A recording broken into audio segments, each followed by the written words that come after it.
Aloha! I knew it. I knew you were looking for something. I wasn't looking. That one I know, Bob Stewart. Welcome to the Win, Make, Give podcast. Folks, we don't record them back to back. So I almost forgot that Bob has challenged me to just mix it up a little. So new language, welcome on each and every episode. Bob, That was pretty weak. Come on. But second half the week people and might have turned us off already because aloha is also goodbye. They might have thought I just wrapped the episode. Oh, okay. So we could be in trouble. I don't know if they're here. All right, Bob, I'm so excited about today's person, our guest that's joining us, because she did a lot of rearranging in her schedule to make this happen. When we were first connected, she's like, that's not a good time for me ever.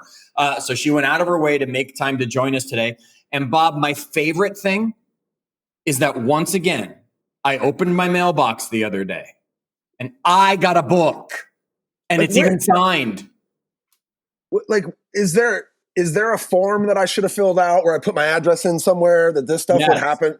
You should have given me the information and been nicer to me by not taking so much vacation. This is what happens when you're a bad employee. When you're a bad employee, you missed the memo that said you were supposed to fill out the TPS report, and then you don't get the book. You didn't take the assessment we're going to talk about today. You don't get a copy of the missing links, which we'll talk about a little bit about the book today. So let's get to it, Bob. You and I, we both know we don't do bios around here, but we want to welcome to the Win, Make, Give podcast our guest for today, Dr. Laura Gallaher. Laura, welcome to Win, Make, Give. Thank you so much for having me. And Bob, my deepest apologies. I will absolutely send you a book. It's Chad's fault. Laura, it's Chad's fault. He's the one that owes me an apology. As long as you know who to blame. Yeah.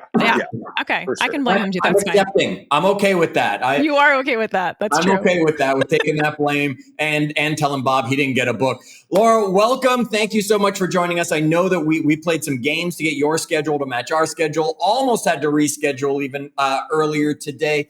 But you're here now. So introduce yourself to our audience. Let them know who they're going to get to hear from today. Alrighty. Well, I can be super weird with my intro if you want. Okay, let's go. We love super weird. Better. Okay, so Jim Carrey has expressed that he used to think that he was a man experiencing the universe, and now he sees himself as the universe experiencing this man. Right? So this question of like, who am I? I don't know. Yeah. I don't know. I've got a name and all kinds of stuff like that, but in this existence, I'm somebody who is pretty obsessed with self-awareness and self-acceptance, and really helping other people to elevate consciousness, because everything in life improves when they do that. That's awesome. Okay, so before I get some more out of you, though, I will say I had a professor in university, and everybody had that one professor, right? You can tell Chad's not a Native American. He said university. You grew up in Canada? Is that why they call it in Canada? University? University. It's not a university down here? It is, but we would call it like college. College. Okay. Yeah. Go ahead. All right. University. I didn't make it all the way to the end, so it's not that I'm extremely educated or anything like that. Yet he taught us, just like you just shared, he said the world does revolve around you. Everybody's taught you your whole life it doesn't. He says it absolutely does, because when you're not there, does it actually exist? Because that's the place we're in. And I think that's led to my acceptance of who I am, which we'll talk about. Now, give us a little bit of the stuff. A little bit of the other stuff. That would be in the bio so they understand who they are hearing from today. Got it. Yeah. So my background is psychology. So I have a PhD in organizational psychology, which is really fun. You know, I was a big fan of social psychology when I was in college. I won't call it university. There it is. Yeah.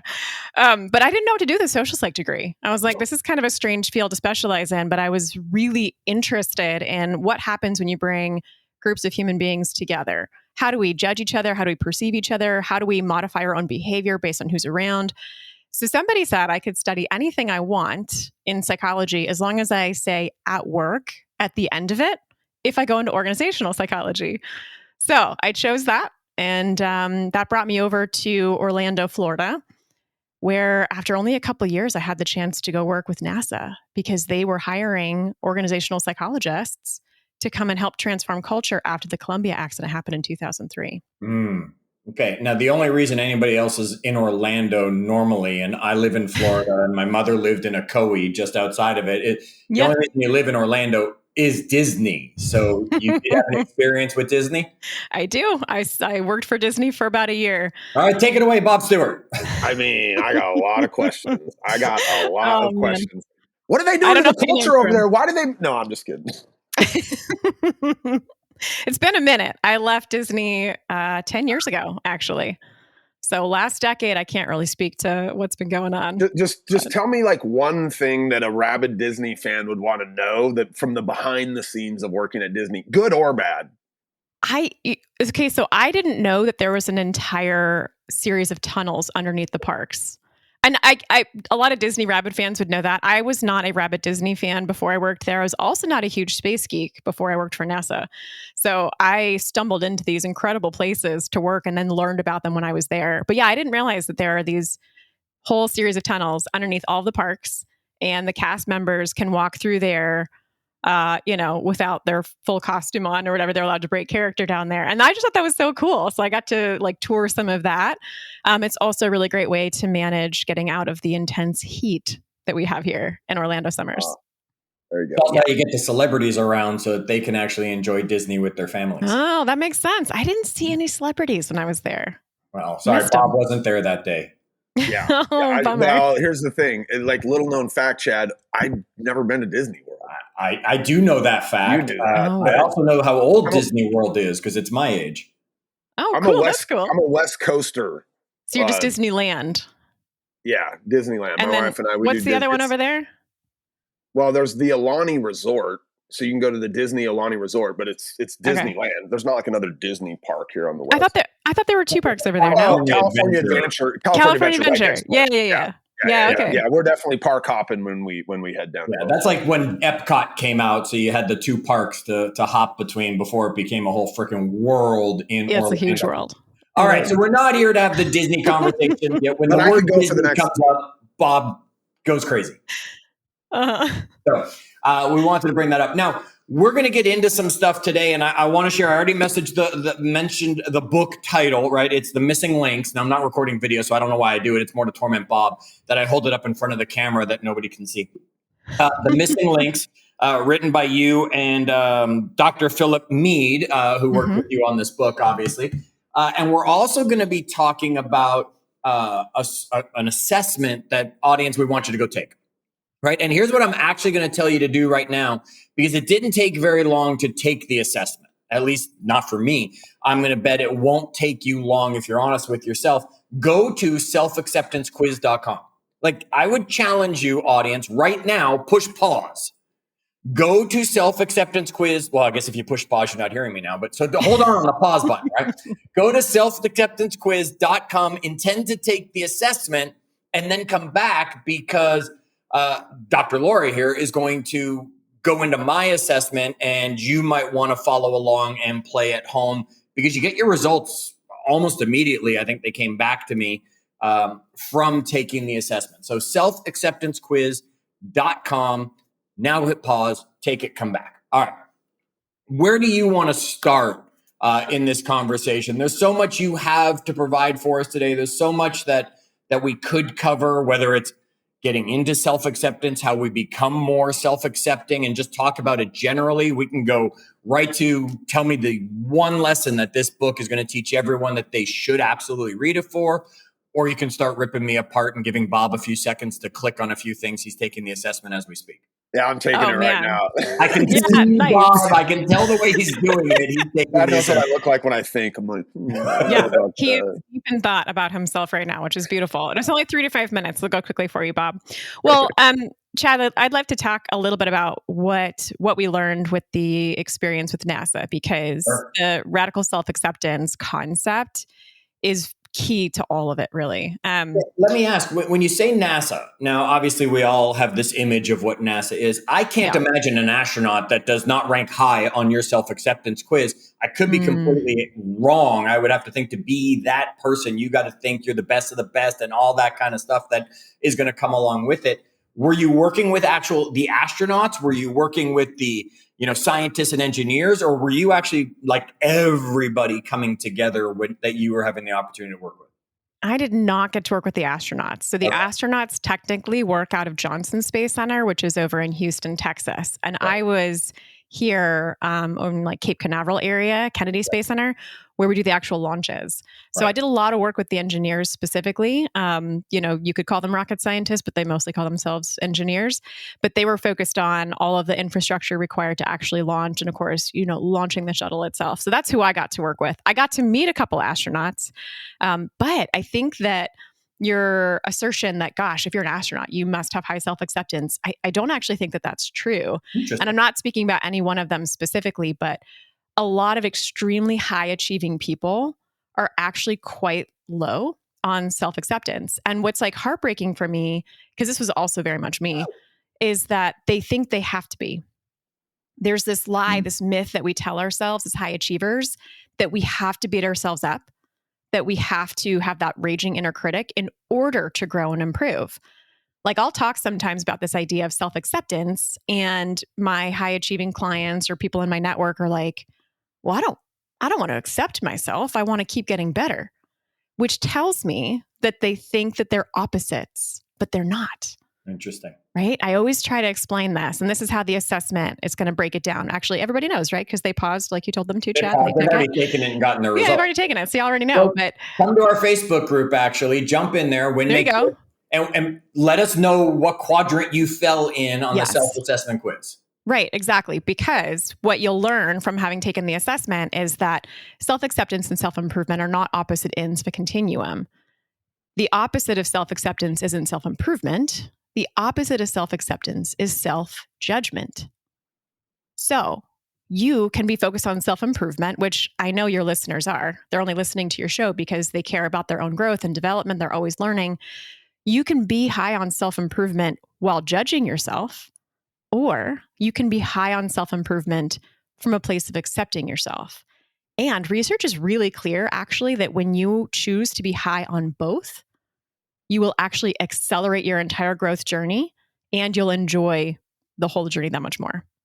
Okay. So we're going to get into it, the 4 quadrants, what they all mean. Tell us a little bit more about it. But you wanted to talk about some of the stuff that you learned when you were working with the amazing organization of NASA. Yeah, absolutely. Okay. So the Columbia accident, a lot of people think about the Challenger accident, which happened in the 80s. Yeah. Because they were watching, America was watching. We were remember where you were, Bob? Yeah, I was in choir class in 4th grade. Oh, wow. I was. We were literally watching the TV in choir class when it blew up. Yeah, I remember. Oh, it was traumatizing. It was really, really traumatizing because the country was watching. There was a teacher on board, so a lot of children That's why we were watching. I mean, I know. And so that was such a heartbreaking disaster. I was like 3 when that happened. So that's not the accident that I was involved in. I came in after Columbia. So Columbia is not as clear in people's minds. NASA didn't lose Space Shuttle Columbia during the launch. Columbia was lost on reentry. And so most people don't really know what happened there. But the short version is that there was a piece of foam that fell off the external tank and it hit the orbiter during the launch. So it didn't actually cause a problem during the mission. But what they didn't know is that the heat shield was completely destroyed at that point. And so when Columbia got the green light to come back to Earth, NASA lost all 7 astronauts. And the investigation said that NASA's culture was as much to blame for the accident as the foam that actually struck the orbiter's wing. So you probably think, okay, so NASA had a bad culture. They had disengaged employees. They had overbearing managers, people that didn't care about the mission, what they were doing. That's not the case at all. In fact, just a couple months before the accident happened, NASA was rated the #1 place to work in the US federal government. So you have like some of the most engaged people. You have incredibly smart people. You have, literal rocket scientists. You have Nobel Prize winners. And I worked there for 8 years. I never met a single soul that didn't care deeply about the lives of the astronauts. So how can they say NASA's culture is to blame? It raised really, really important questions then about what is culture and what was missing for NASA specifically. So my business partner now, Dr. Philip Mead, was the person that was asked to lead the culture change initiative at Kennedy Space Center. And then he learned there's this whole field called organizational psychology. So he hired me and a team of organizational psychologists to come in and help transform the culture there. Wait, can I dig into that for a second? Because like, you're like, They all cared. They were super smart. They showed up every day, seemingly in that particular mission with the goal of bringing those astronauts home. Like, if all of those things were true, like what was it then about the culture that was part of, led to the accident or was a party to it? Like, I guess that's not all squaring up in my brain. I know. No, that's exactly the question that we had, is like, what is happening? So I'll give you the answer and then I'll give some more context to it. Okay. They were lacking the level of psychological safety that was required for people to raise dissenting opinions loud enough to truly be heard. Okay. So the foam that struck the orbiter, that sounds very dramatic, right? Like, oh my gosh, something hit the orbiter during launch. Well, actually, foam had been hitting the orbiter for years. And that was one of the problems. You have normalization and deviation. So in fact, a higher governing body at NASA had previously said foam strikes are not something that we worry about during the mission because they had never posed a safety risk before. And so that was one thing working against them. But you had 3 different teams at NASA that saw the video and they couldn't tell exactly where it hit because it was so far into the launch that it was just difficult to see the exact point of the strike. But these 3 different teams were all using informal communication channels to see, hey, can we request imagery? Can we try to figure out how badly Columbia is damaged? Because it hit something and we're not sure where it hit. But because this decision was made beforehand, nobody could produce a genuine, quote, requirement for imagery, which, by the way, was not a small deal. This involved like reaching out to the Department of Defense.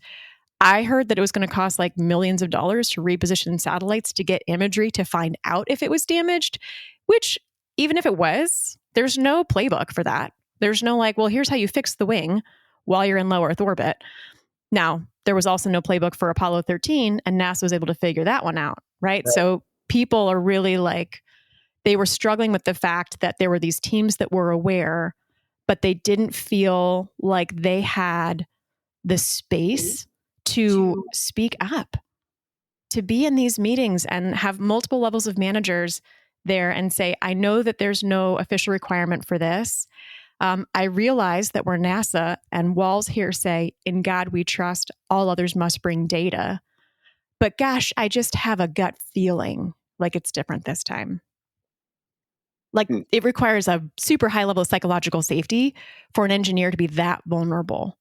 Because nobody wants to be called Chicken Little. I think when you watch the movies, right? I mean, obviously movies are movies, right? We think that, you watch Apollo 13, you just mentioned that at least the movie depicts it as, oh my gosh, they were all coming up with these amazing ideas. And then you get other space movies where tragedies happen. Everyone comes up, but it's obviously not that way, or at least wasn't that way. But you know what? If you go into the movies in these scenarios, the person that always saves the day is the one that's like, something's wrong. And everybody's like, that person's crazy. And essentially at NASA, you're saying that person didn't feel like they could go, hey, something's wrong, because they didn't want to get looked at like, hey, that person's crazy. And like they did to a point, but then at a certain point they stopped. Right. So like when I was there was this survey that we did every single year. And the question that NASA paid attention to was the Federal Employee Viewpoint Survey. So NASA didn't get to dictate exactly what was on it, but we paid hyper attention to this one item on that survey for all of NASA's employees that was like, I feel comfortable raising a dissenting opinion without fear of it affecting my career.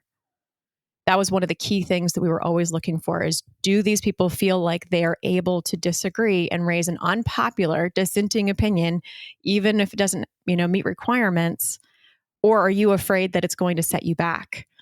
And there was even I think it was Discovery Channel did like a multi-part series a year or so ago about the Columbia accident. And there was like the chief engineer and then another engineer, and they were interviewed about their experience. And because they weren't communicating as effectively as you might hope, one of them was getting all worked up, kind of like you were just saying, Bob, and like kind of screaming like, something's wrong. And the response he got back was, okay, Chicken Little. Yeah. Right. And that was the culture saying like, hey, get in your line. If you got some data to prove it, okay. But yes, if you've got data to prove it, sure, we'll listen to you. But if you don't, then like quiet down. And so, but again, it's not that anybody wouldn't want to take action if they believe that there was a genuine threat. So there was just, and I'm oversimplifying right now because it's complicated. It's part of not rocket scientists, so you should. Yeah. But let's take this into everybody that's listening's business. Yes. Right. the lesson obviously learned from it is you've got to create an environment where anybody and everybody feels safe enough to be able to speak up. How do we do that, Laura? Yeah. Well, so this is where it ties back to self-acceptance. So this is like the deepest answer I can give, but I'm happy to give some more tangible, like practical things more immediately. Okay. So the psychological safety that's needed, how the leader shows up matters the most, right? They have a disproportionate impact on the rest of the team. And so usually it's like subconscious defense mechanisms that are taking away from psychological safety, right? So I'll actually share a story, a personal story that was extremely humbling for me. So I had been working for NASA for a couple years and I had been promoted. I moved up pretty quickly into a leadership role and I had taken one of many 360 assessments. Y'all taken one of those before? Yes, ma'am. Yep. So I was reading my report during this lunch break. It was like a 30-page report. And I turned to this page and I'd gotten pretty good feedback up to that point, but I was kind of like reading in horror because on this page, the respondents were asked, how often does Laura use these negative influence tactics? And there were a couple people on my team who said that they thought that I would sometimes bully them intellectually. Oh, it was rough. That was rough.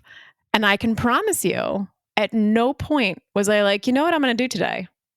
Let me just bully my team intellectually, right? Like I never wanted to come off that way, but I didn't realize how some of my own defense mechanisms were coming out in my conversations and my meetings with my team, leading them to think she doesn't really want to hear what we have to say. She's trying to just prove that she's right. So I'm just going to stop speaking.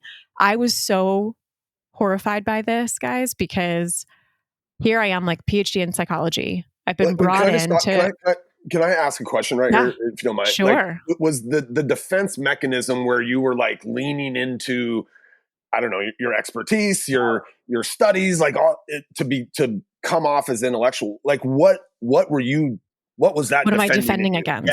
Yeah, totally. You grew up and people would call you dumb, or like where did that defense mechanism come from? Why were you using it? It always comes from like early childhood experiences. And it's useful to reflect on this kind of stuff to figure out like, where did I get this subconscious story that runs in my mind that I'm not as competent as I'm supposed to be?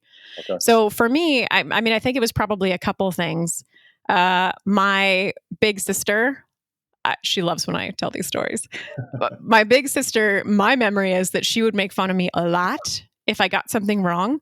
My memory is that like the second she would learn something in school, she would make fun of me if I didn't already know it, right? Like she would ask me if I knew what a word meant, you know? Yeah, right? Like, yeah. And, you know, I'll tell a story sometimes too about somebody can like imagine a little kid making their bed and they tell their mom like, mommy, I made my bed. And they're like 3 or 4, so it doesn't look that good, you know? But the mom comes in, she's like, this is amazing, great job. But then what's the very next thing she does? Fixes it. She fixes it. Everybody knows the answer to that question, Chad. Everybody gets that right. She fixes it. That, even a tiny moment like that, can embed a story in that little kid's mind of like, that wasn't good enough. Yeah. Not good enough. So we all have defense mechanisms. I still have defense mechanisms. I've grown a lot and I've increased my self-acceptance a lot and I recover faster than when I was younger. But every human being has defense mechanisms.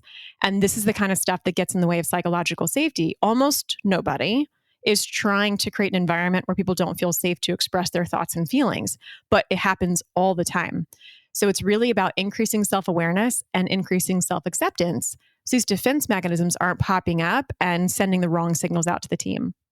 Okay, so let's get into this self-acceptance and self-awareness. Yeah. Right.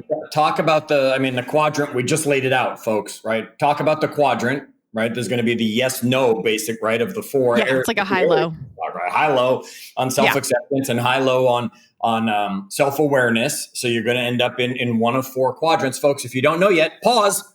Right? Get over to the website. I gave it to you already at selfacceptancequiz.com. Go take yours. Find out which quadrant you're sitting in. Take us on a journey. Right. Yeah. Let's go through these 4 quadrants. Give us the short description of low, high, low, right? All the different areas. Take us around it, and then we'll dive into it. For sure. So I'll start with the low. I don't think that many of your listeners or any of your listeners are likely to be here, but this is the place where you're low on both self-acceptance and self-improvement. This is, if you are here, this is a moment in time. And really any of these places is a moment in time. But this is where you're really being super hard on yourself. You're struggling to celebrate any wins. You struggle to accept compliments, right? You don't really let yourself feel good about any progress that you're making. And you're also struggling with setting meaningful goals, getting feedback from other people. So you're in a fairly stagnant place here when you're low on both. If you're there, if you're hearing this and you are in that quadrant, reach out to Bob or I. Don't reach out to me. I'm probably in that quadrant. I'm like, I just submitted mine. And I'm like, look, reach out to Bob or I immediately. We'll ask you the one question that'll just all of a sudden change your whole awareness on this thing and put you into a position of going, hey, wait a minute, right? I'm not low. Because like you even said at the beginning, Laura, I mean, if they're listening, right, they're probably growth minded. They're probably not just listening because they're just passing time and being like, well, Bob and Chad are funny. Sometimes I'll listen. Right? They're probably growth-minded, looking to learn something, so they shouldn't end up in that low quadrant. 100%. And I'd be surprised if they did. If they do, it's probably at least partially due to like an idiosyncrasy in how they respond to survey items. You know, like they just tend to hang out in the lower parts of responding. That is like a genuine issue with these. It's a short little assessment. It's just a quick indicator. But you're probably not there. But I love that offer, Chad. Thank you for making that offer because nobody needs to stay there long at all. Where I think that a lot of people hang out, the clients that I work with the most and where I was low on self-acceptance and very high on self-improvement. Okay. So I was continuously chasing whatever external goal or milestone I thought would suddenly make me feel like I was enough, right? It was that lie that I would tell myself. And so a lot of my clients and a lot of entrepreneurs end up being super high on self-improvement, always learning, always growing, always striving, always the next thing.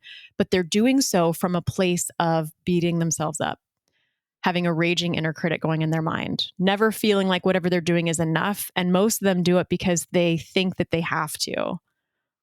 When I talk about most of our audience is going to end up in that quadrant. I think that's where most of them will be. Yeah. Bob, I see your face. Did you get your result? Is this where you are? Can I? Okay, hold Bob's thought then. We'll keep going around the quadrant and we'll get back to I'm bottom left. I'm bottom left at a standstill. And so then now I'm sitting here like thinking back and I'm like, I bet if I'll just snap my pencil. I bet if I took this thing on a different day, like I battle with my thoughts, Laura. Like some days I'm feeling real good and some days I wake up and I'm like, I don't even want to get out of bed. Like I have real battles. I feel like a week from now I could take this thing and be top right. Is that real? Like, are we fluid in this? Like, yes, do some of us that, okay. Yes, it can and does change. You want it to change. It's definitely not a forever indicator. And here's the other truth around all of this. Part of my goal, I feel like my mission or purpose in life is to help more and more people get to the place where it doesn't change. So it's normal that how you're feeling about yourself and maybe how much you're pouring into your own self-improvement is going to vary based on what's happening in your life. For a lot of people, how you feel about yourself is even variable depending on who you're hanging out with. Right? Maybe not now, but like at some point in your life, have you each experienced like hanging around with this person? Oh, don't love it. Don't really feel like I can be myself. We talk about that often throughout the podcast. So most people you're guessing are going to be high or low self-acceptance, but high self-improvement. There's obviously the flip of that, which is going to be high self-acceptance, low self-improvement. Mm-hmm. Give us a quick little blink of what that looks like. Yeah. So the essence of this quadrant is what a lot of people would refer to as like complacent. And this is typically the number one fear that my high achieving clients have when I ask them to focus a practice of self-acceptance, because they think that if they're okay with who they are right now, if they're not judging themselves harshly, that they're not going to get better and improve. But that is a very fear-driven strategy for growth. Like if you're in that upper left, like I spent most of my life, and I think I'm there sometimes for sure. Which is the upper left for those who don't have it in front of them. Yeah. So low self-acceptance, high self-improvement. Right. It's like perfectionist tendencies basically when you're up there. So it's pushing but pressured is what we call that one. And so that is a very fear-driven approach to growth. It's this belief that could be partly conscious, partly subconscious that says, I have to keep striving because I'm not good enough right now. Okay. And so where we really want to get is where you ended up, Chad, when you took yours, which it was a few days ago, right? So I don't know, maybe you'd be exactly where Bob is if you take it today. Never. Just teasing. Never.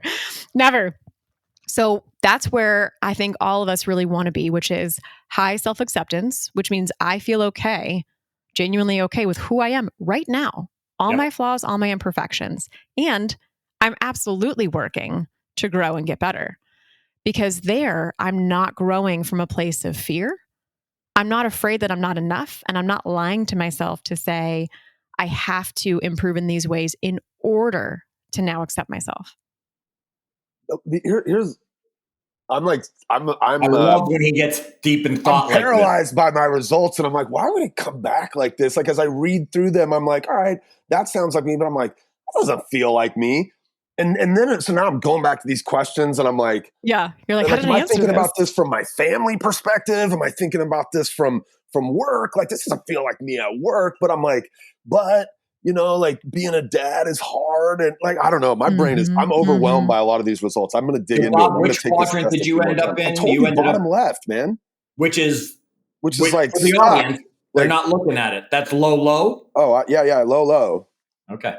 What do we do to help Bob, right, move at least one of them into a high so that he starts to feel like he's moving in the right direction in life, Laura?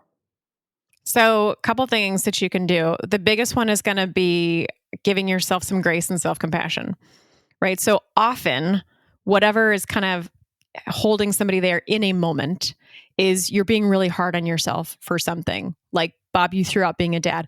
I don't have any children, so I get to just spout off as much as I want about parenting and, not have any fear of... You're an expert. You and everybody else on the internet. Totally, you and the internet, yeah. No, I know. I always caveat anytime like parenting stuff comes up. I'm like, I got 2 dogs, y'all. I don't parent the little humans. So Gary Vee, every time my wife hears Gary Vee talk about kids, she's like, he doesn't have any kids. Like, what is he talking about? That sounds real good, I always Vee. caveat it like crazy. But so what I understand though, from the parents that I know and talk to is like, I tell them, listen, if you're worried about screwing this up, I just want to assure you that you will. Right? Like, you will. And actually it's accepting which way you screw it up, right? But we're all going to screw it up. I was trying to screw it up less than my parents did, right? Like, I'm trying to screw it up less than my parents did. It's a beautiful goal. And you'll probably do it in slightly different ways. But you know what? Like, the healing and the recovery around all that is so beautiful. And it's never too late for any of that. So if, for example, you're being a little hard on yourself right now about being a parent, then you want to check in. What is the story I'm telling myself about who I'm supposed to be? Like, you're comparing yourself right now to some ideal. And most of the time when you can take the story like that and you bring it to the surface, you realize that like it's total BS. You realize that you're holding yourself to some kind of perfectionist ideal that it's unrealistic for anybody to truly expect of themselves. And when you start to reality check that story, and maybe you ask yourself, where did I get this story? Where did this come from? Then you start to shift how you're seeing yourself right now. Laura, could it also be that Bob's in the middle of some big project at work and it's just not moving forward well? So all of a sudden his acceptance is going to come down and he's not necessarily learning anything. He's not trying to improve himself. I'm fascinated by this. Like, I'm going to take it a couple of times over the next few weeks. Yeah, like, I'm definitely like, points. Some days I'm feeling, and some days I'm like, I can't get this thing done, to Chad's point. Yes. So yeah, what you're both saying is very, very true. And so I'll talk about it sometimes as like having a self-accepting moment versus a self-judging moment, thinking about it as being a temporal thing, time-based. And what if you reach a level of self-acceptance where, regardless of what's happening in your life, regardless of whatever failures you're experiencing in different aspects of your life, regardless of who you're interacting with, you still choose to feel good about who you are today with all your flaws and all your imperfections? That is the underlying goal, that you're not feeling so at the whim of whatever's going on around you. And you probably have had moments where you've shown up like that, or like, people that you've worked with in the past, or maybe you know them in your personal life, where they're just like very steady Eddie, and not in a way where they don't care, but they're just very, very genuinely self-assured. They're extremely humble. These are people that have a really strong self-acceptance practice most of the time, whether they know it or not. They might not call it that, but they have learned to check the stories in their head and rewrite those narratives so they're not constantly beating themselves up. That's interesting. I love that idea of like, where'd this story come from?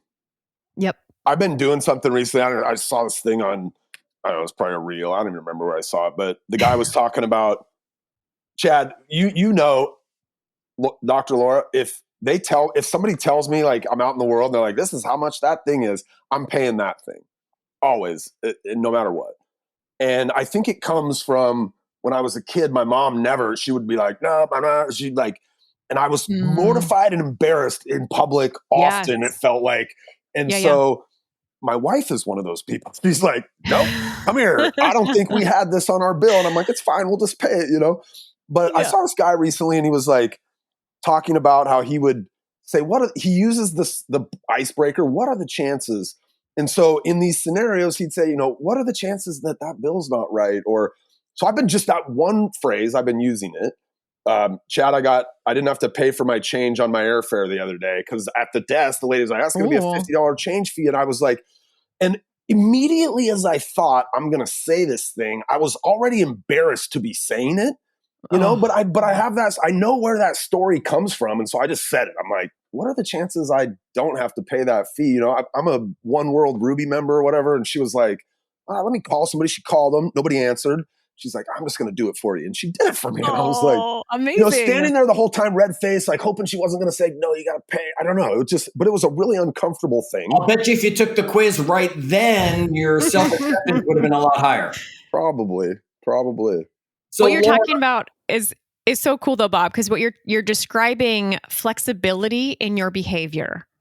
It sounds like up to that point, you were more rigid. Yeah. Like maybe even if there was a mistake, you're like, just leave it. It's fine. Yeah, like you would just, so it doesn't matter. That rigidity happens in places where we are judging ourselves very harshly. And often because we have a negative association of that behavior, it sounds like you were rebelling against the behavior that you exhibited or you saw your mom exhibiting frequently, which is a way that your parents' behavior is affecting you today. That's actually undermining your effectiveness. But what you just talked about was, no, I'm not going to stay rigidly closed to the idea of quote unquote negotiating.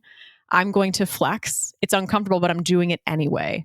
And that's also a fantastic strategy for you to grow your self-acceptance because you're learning, hey, wow, like that worked. It was uncomfortable, but I did it and it worked. And you're going to feel even more comfortable doing it the next time. Yeah. So yes, I look forward to Bob, you taking the survey again. Now, look, when I took the survey, right, I went through it very quickly. Audience, you're going to go through it quickly. It's not this like 3-hour thing. It's like 3 to 5 minutes. Right. Bob got through it while we were actually having the interview, folks. Okay. So, and some of you probably did too. I came back in the high quadrant, right? And you know, what did I do? Pat myself on the back, walk off, drop the mic, said, of course I'm in that quadrant, right? What's the challenge that people that find themselves in the high self-acceptance and high improvement? What's the challenge that humility, Chad? The challenge is humility. Find some. You see him? He called it the high quadrant. Well, that's what it is. You called yourself in a low quadrant, right? What's the challenge that people that did come back in that quadrant should watch for so they don't just say, oh, well, I'm high, I'm good, at least at this moment in my life, right? I'm done. You know, the people that I've spoken to who have ended up in that upper right quadrant have often been like, you know what, this feels a little too generous to me because they are continuing to see their own gaps still. But this is the thing about the upper right quadrant. People who are high on self-acceptance and high on self-improvement, it's not that they don't think that there's any place for them to grow. Like there's always going to be a gap between where you are and where you want to be. Yes. That is not the problem. The problem is not the gap. The problem, if there is one, is what are you telling yourself about what that gap says about you? When you're in the upper right quadrant, you probably look at the gap between where you are and where you want to go, not as evidence that you're not enough. You look at that gap as direction that you're really excited to take. Like, I feel good about where I am right now, and I am really excited about moving to this place. So instead of it being a fear-based approach to growth, it's really more of a love-based approach to growth. That's not too corny for you. But it's like, I don't need fear to push me to be better. I assume you don't either, Chad. The things that probably push you to be better are the value that you know you can create for people, the impact that you know you want to have, the feeling of excitement that you know you're going to feel when you achieve that thing, when you accomplish that next goal, right? It can be so love-driven, and you're going to be the best version of yourself when you're in that upper right quadrant. So there's always more growth that that person can do, and they're usually already aware of it. Yeah. Bob, I think I took this very recently, and I think very recently I just completed the marathon. Completed a marathon. Right? Chad was like, I'm the guy. I'm doing it. Yeah. Myself 20 years ago, which was the goal. That's so I amazing. with that, so I was probably, again, if I took it again tomorrow, I don't know, I might be like, oh, now I'm depressed and the world's over, right? Okay, folks, it's selfacceptancequiz.com. Okay. And the book we talked about, is Amazon the easiest place to get it? Yep. Okay. It's The Missing Links. It's by Dr. Laura Gallaher and her partner, Dr. Philip Meade, Meade. If you were searching for it, you'll see the big shuttle on it. It'll help you be like, oh yeah, the NASA person she was talking about. All right. Before we wrap this up, before we put an end, if someone wants to get a hold of you personally, they want to follow up, they got the survey, they want more, something, what's the easiest way for them to find you, Laura? Find me on LinkedIn. I'm on there as Dr. Laura Gallaher. There's no second G, right? Not Gallagher, but Gallaher. But yeah, find me on LinkedIn. Tell me that you heard me here on the Win, Make, Give podcast, and I will be very happy to connect with you. I'm so sad. How did we get to 40 minutes that fast? I know. What just happened? Time just I got you a were couple busy of taking an questions assessment. Here. She doesn't do Wednesdays at noon. Like, can she do one in the future? Can we bring her back? I want to talk about a culture of accountability. I want to talk about I'll be good enough when. Like, what happened? Oh yeah, we can talk about all that stuff. All right. We'll make it happen. Will you come back? I will come back. All Absolutely. right. I will send an email. I will coordinate with you coming back. We'll coordinate getting Bob a book so he doesn't get all we'll get you a book. whiny I don't about need the book. All I'm doing is figuring out how to get out of this bottom left quadrant. That's what I'm up to. And we'll take it again before you show up. Yet before you leave today, give everybody one thing they should take away. It might be something you've already said. You want to reiterate it. It might be something that has not yet come up. Give us one thing that they should walk away with right now. I'm going to give you my favorite quote to sum up a lot of the conversation today. It comes from Dr. Robert Holden. There is no amount of self-improvement that ever makes up for a lack of self-acceptance. Ooh, say it again. There is no amount of self-improvement that ever makes up for a lack of self-acceptance. All right, gang. Everybody go to selfacceptancequiz.com and then look for the post on Facebook in our group, Win, Make, Give. Let's hear which quadrant you are in. And Bob, here's the thing. You know this episode's not dropping today, so we'll let you retake it. I'm going to post in the Facebook group my new results later. Right, exactly. So folks, when you see Bob post and he's not posting that he's in the bottom left, you'll know that it's because Bob retook it just like you can. Laura, thank you so much for joining us here on today's episode. Bob's just put it out there. We're bringing you back for another one, folks. Make sure you don't miss it when it happens. And until then, as always, do good.